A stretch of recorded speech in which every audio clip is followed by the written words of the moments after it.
Alright, so this is my 1984 Toyota Celica GTS, and today this is going to be an overview of my car, what I'm doing to it, and my plans for the future. So, it all started back in March 2018 when I bought the car. Well, I couldn't actually buy the car because according to the previous owner, he didn't want to sell it to a kid, but, you know, we just changed phone numbers and I bought the car anyways, it's fine. But, yeah, so it's my first car. I bought it back when I was 17, and I've had it ever since. When I bought the car, it needed a lot of work before it was okay to drive on the road again. The front shocks were completely blown out. Almost every bushing in the car was from the 80s, and it was all worn out, dry rotted rubber. And the shifter had so much slop in it, it felt like I was driving in neutral while I was in gear. But my dad and I replaced everything, and I was driving it up until the winter. The car was from North Carolina, and it was pretty rust-free. It had a couple of rot spots, namely by the exhaust, which I still need to take care of, but we'll do that a little later. Right now, I just want to get the car running again. But for the most part, it's a solid car. Underneath, it still has all the factory undercoating, and it's pretty clean for the most part. Over that winter, though, from 2018 to 2019, I ended up buying a Celica Supra 7.5-inch rear LSD, but I needed a different subframe for it. So the factory GTS's in 1984 had a 6 3/4-inch diff, which is physically shorter and less bulkier, which they're pretty known to snapping. Plus, it was an open diff, so I couldn't, slide around and have some fun. So I needed a different subframe to accept the larger and longer differential. But I didn't really have the want to swap it over. I was still wanting to just drive the car, so I drove it all of 2018 and just kind of left it to sit. But when 2020 hit and the pandemic started, my dad and I swapped out that rear subframe and differential. I got some new wheels, I put new brakes on it, upgraded brakes, so upgraded pads and slotted rotors, and I pulled out the motor and I resealed it because that was leaking from the timing cover ever since I've owned the car. But all the while I was collecting parts for my motor swap. I decided after a shit ton of internal debate, I went for a Ford 5.0, and to this day I'm still working on making headers for the car. Well, I started about 2 weeks ago and I almost have one complete. It's taken a lot of time because I don't really know how to weld, but I'm learning as I go. But the motor itself, it is from a 1989 Fox body. I had it fully rebuilt, so it had to get bored over by 30, so now it's a 306. It has forged pistons and rods.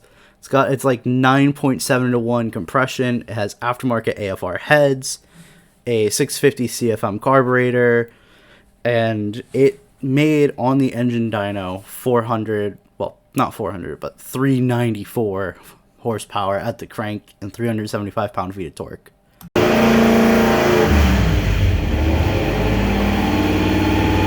for my air fuel to turn on. It has to turn on. Alright. The heater's gotta warm up a little bit. There it is. Alright. Ready, Rip? Yep.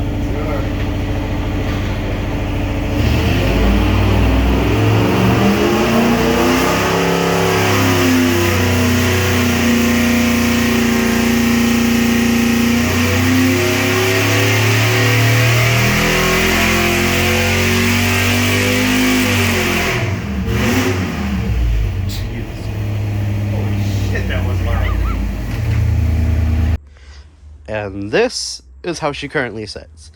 Now, it's a little barren right now. I know, I'm working on it. My major project right now is getting these headers done, which honestly I highly recommend. So what I did is that I got some pipe insulation, the OD of my runners, and then I got some metal coat hangers, and I just cut them up and put it inside. So this allows me to give a mock-up without spending hundreds of dollars on those Lego building block kits. Now, my biggest issue is that steering column right there. I'm working on it, but that's the whole reason why I have to make my own set of headers. Mustang headers don't work without even getting cut, so that's part of it. I also have to move my power steering lines. You know, they don't really work where they currently are. Not like my power steering doesn't work, it's just they're in the way. I do have the traditional car guy, gotta get that shit started list. But once the headers are done, which I'll show you, I'm working on them inside. It is quite a frosty New England morning. After I get the headers done, power steering, do a couple of wirings, and then it should be good to start. But from there, I should be able to get this thing moving probably within like a month or so. We'll see how it goes. Alright, and here is my motor. Now, excuse the mess. It is an actively used like workshop between many people. But this is the headers that I'm currently working on. Now, I will tack them up and put it in the car. Don't worry, I know that's kind of stupid as it is. But this is kind of just how it sits at the moment. I'm doing it just to kind of get an idea of how things are lining up along because of that foam model I have outside. Currently, it's just being held together by some aluminum tape, and my collector is there so I can know where to route some pipes. As it sits, it hasn't ran since February, since I got it back from the engine place. It does have oil in it, so I'm not worried about rust. But I can't wait to get this thing back in the car. Well, not back in the car, but in the car. I haven't driven it in 2 years, and I can't wait to get it going again. One final thing to note, if you want more information about our cars, specifically the 3rd generation Celica and below, there is 4th through 7th gen information on this form. However, it focuses on the older cars. If you go to celicagts.com, there is a plethora of information from many creators.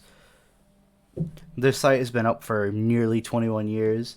And one of the biggest ones on the website is Two Tone RA64. He also has his own YouTube channel where he's documenting his build.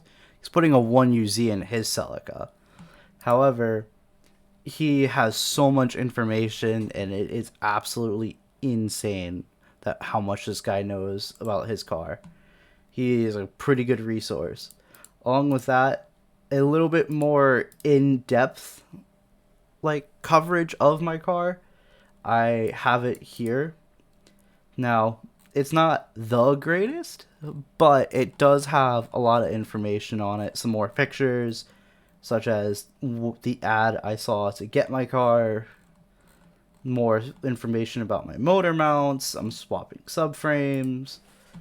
All sorts of things. I also get some advice from some of the older guys. Sir Dan has actually done this swap before, and I've read his forum post. So I kind of have a rough guideline. He used a T5 transmission versus I'm using the factory W58. So our builds are slightly different. But for the most part, this website has so much information that it is highly useful. Along with, here's my dynograph of the motor. So 394 horsepower and 376 pound-feet of torque. But I am currently working on the headers. They're not the greatest. Again, I am not a good welder. I just started. I do have a mock-up. So far this fits in the car, so I'm going to keep working on that right after I finish this.